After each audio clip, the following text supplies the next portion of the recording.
Hi, this is Jody from Puppy Winkle, and today I'm starting a brand new project. It's a journal, super easy, that anyone can make.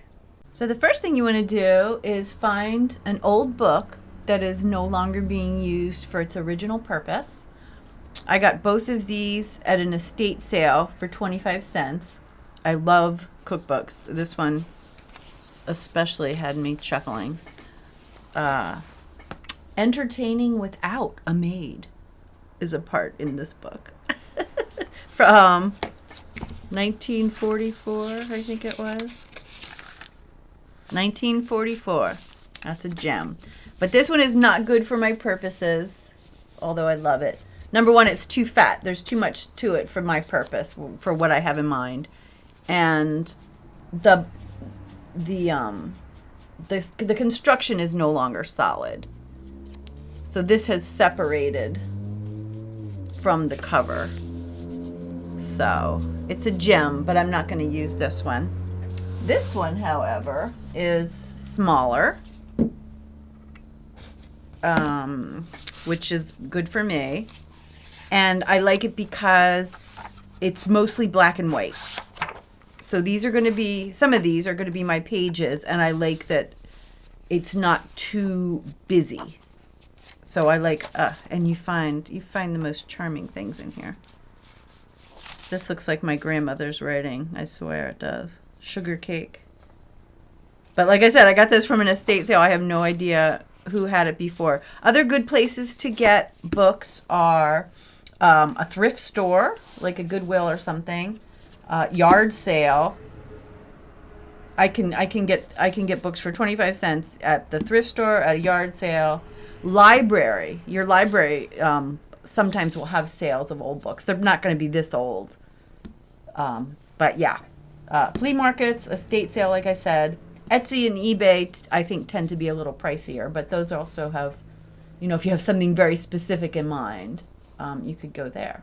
So, number one, get yourself a book. After you find a book you want to use and you've purchased it, it might be a good idea, it probably is a good idea, to just look it up. 1933, all about home baking.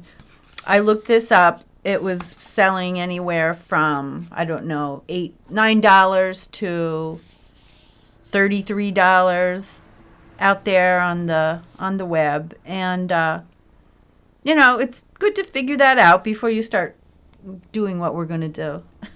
And also, don't let anybody make you feel bad about altering an old book. There are people out there that can get really kind of fussy about that. If you've purchased it, it's yours.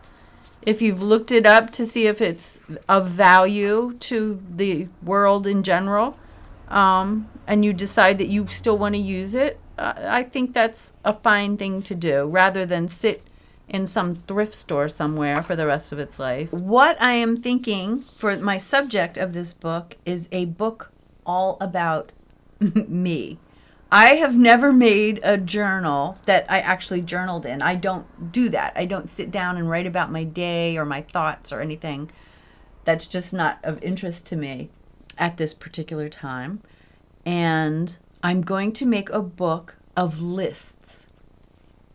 So I'm going to be writing about myself for the first time, but I'm going to have lists like hobbies and why I love them, embarrassing moments. That's going to be a very large chapter.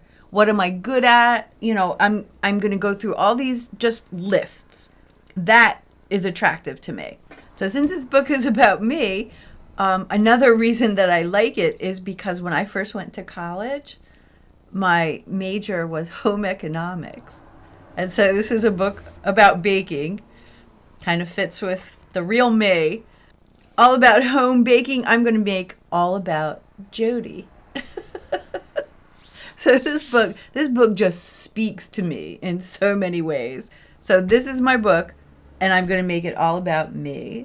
So you can make it anything you want. I'm going to give you lots of other ideas if you're looking into this list idea.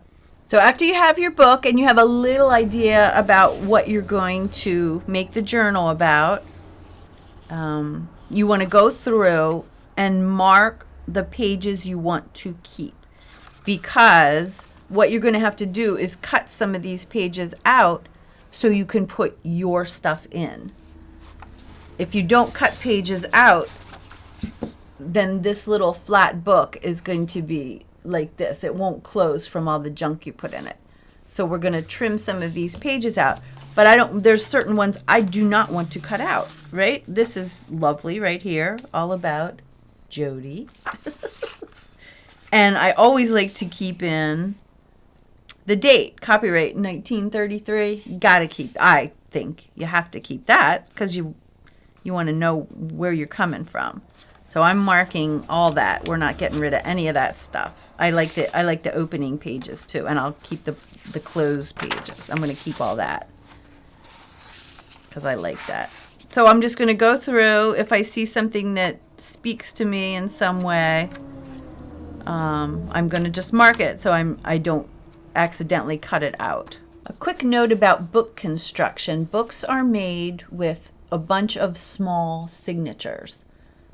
So this group here, you can tell because if you just look closely, they're all alone. They're one big group. And each of these, this is one page. It's one page folded in half. This is one page folded in half. And so on. So, if you find something on this page that you really like, you don't want to rip out this page because it's all the same page. I'll show you what I mean. So here's the last page of that signature I was showing you. I'm going to rip it out. And then this one, that's the other end. That's the first page of the signature. That is the other side of it. And when you do this, when you're ripping these out, save these pages because they're kind of gold. I'm sure there's something we're going to use these for.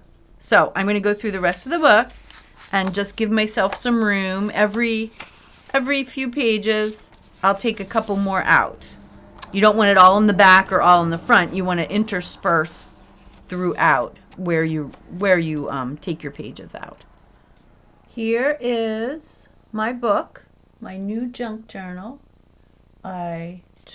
Looks like I took nearly half the pages out. Here are the pages I took out. So now I have a junk journal. That's all there is to it. The rest of it is decorating it. And that is the fun part. So that's it for this video. Go out, get yourself a book, rip out some pages, and then follow me. And so my next video will be all about how to decorate it and then other ideas of what to make your journal about.